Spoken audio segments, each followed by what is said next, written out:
Pero ito ngayon na nabalitaan ko na ifa-file yata nila sa ombudsman yung mga sworn statements na yon. So that is the proper thing to do. So dapat pagka nag-file sila sa ombudsman ay responsibilidad ng ombudsman na imbestigahan talaga itong mga disclosures na ito. Nabasa ko rin doon na of course yung mga tinamaan doon ng mga congressmen o even si former Senator Trillanes ay kakasuhan daw itong mga ito, si Attorney Baligo at saka yung 18. Maganda yun, kasuhan para talaga malaman kung sinong sasabi na totoo. In fact, gusto nga nila yun para mailahad nila, mapatunayan nila na totoo yung kanilang sinasabi. Nga po dito sa paglantad ng sinasabing 18 dating Marines na umano'y nagtagahakot o nagde-deliver ng mali-malitang pera doon sa mga matataas na opisyal ng ating pamahalaan. Ano po masasabi po ninyo dito? Ito, very explosive yung kanilang mga revelations dahil alam naman natin na ang kanilang disclosure yan ay sa kabuuang 805 billion pesos ang kanilang mga dineliver sa iba't ibang mataas na pinuno sa ating gobyerno. So ito ay talagang nakakamangha at nakakaligalig. Opo. Fake news daw po, General, sabi ng Malacanang at ng iba pang mga napangalanan nga ng mga retired o itong mga dating Marines. Anong take mo doon? Paanong fake news yan? Sworn statements yan. Kinorroborate nila yung mga dati ng disclosure ni Saldico at saka ni Sergeant Gutesa. So, paanong masasabing fake news dyan? At yun nga, pinangangatawanan nila ang kanilang mga paglalahad na yan. In fact, malaking kapahamakan sa kanila sa paglalantad ng kanyang kabigat ng mga akusasyon. So, bakit pa sila maglalahad ng mga fake news na yan? Ikamamatay nila yan. Opo. Pero personally, General, dahil nga may nilabas nga itong AFP, pati yung Philippine Navy na ilan nga daw dito sa mga lumabas o lumantad ay hindi kasapi ng Philippine Navy o ng AFP. Anong take mo? Okay, base sa ating nalaman, 16 dito ay mga dating Marines, 13 ay dishonorable discharge. 3 sa kanila ay talagang retirado sa Marines. Ang isa ay retiradong Army at saka isa naman ay Army Reservist. So talagang nagserbisyo sila sa ating armed forces. Kaya andyan naman yung records. Dapat klarong-klaro yan sa armed forces. At pinatutunayan nitong may koneksyon itong mga pahayag ng 18 dating Marines doon sa ibinunyag dati ni Master Sergeant Orly Gutesa. General. Totoo yan, dahil merong ang picture doon sa mga sworn statements nila. Nakasama talaga si Master Sergeant Gutesa sa mga pag-deliver ng mga mali-malitang mga pera na yan. Opo. Pero anong take po ninyo na sa halip na sagutin o bigyang linaw itong mga nilalaman ng mga pahayag ng 18 mga Marines ay doon po sa pagkakaso ang atake nitong gobyerno o nung mga pangalan na nabanggit po nitong mga Marines na ito? Yun na nga lalong-lalo na sa armed forces at saka Navy, dinidiscredit nila ang mga ito, minamalit nila ang paglalahad na ito. Samantalang ito ay act of patriotism, ito ay tulong sa taong bayan, na malaman ng taong bayan yung mga katotohanan dyan sa mga pagnanakaw na yan ng kaban ng bayan. So dapat pa nga pinaparangalan ng mga ganito na paglalahad.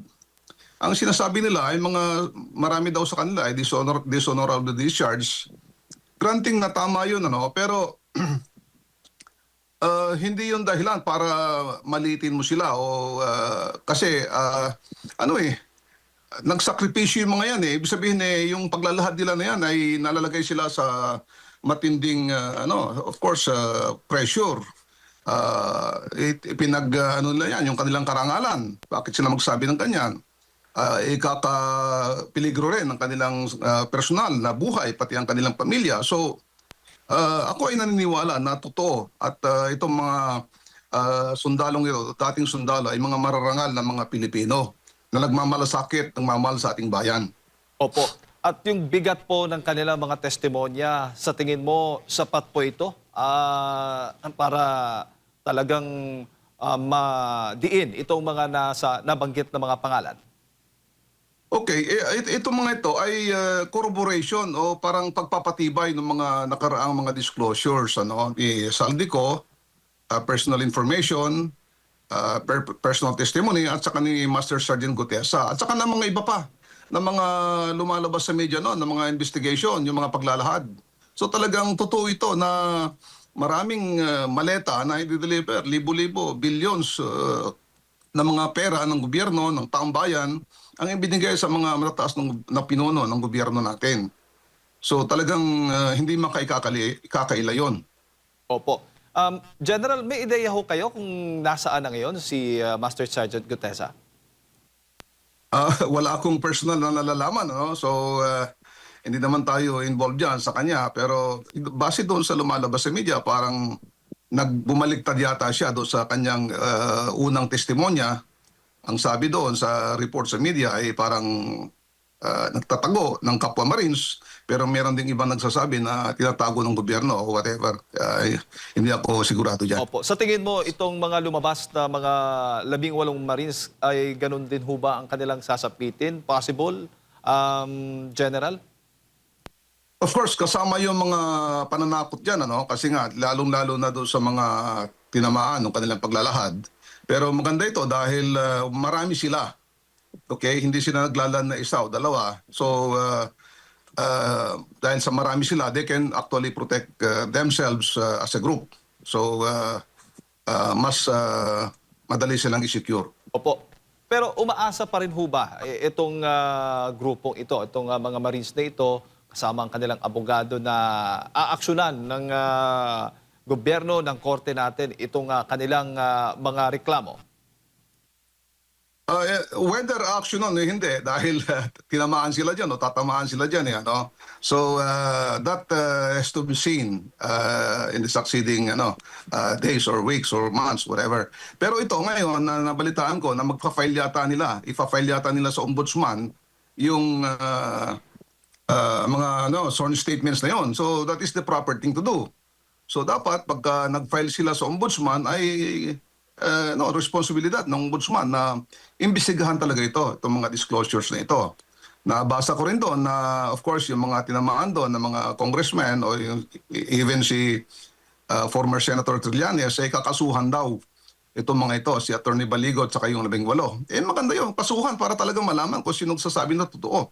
In fact, gusto nga nila yun para mailahad nila, mapatunayan nila na totoo yung kanilang sinasabi. Opo. May mga benepisyo pa ho ba itong natatanggap itong mga Marines na ito mula sa gobyerno, General? Yung mga officially na nag-retire ay may pension yon pag umabot siya ng for more than 20 years. Nasa batas naman yon. Pero yung mga dishonorably discharged for whatever reasons, whether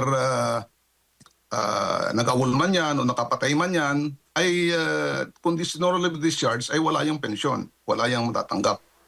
Pero maging ganun pa man, dahil pilit na sinasabi na walang honor itong mga ito sabihin na nating dishonorable discharge, pero itong ginawa nila, maaaring ito na lang yung kanilang pagkakataon para i-redeem nila ang sarili nila, di ba? Na gumawa ng Patriotic Act na sa tingin nila ay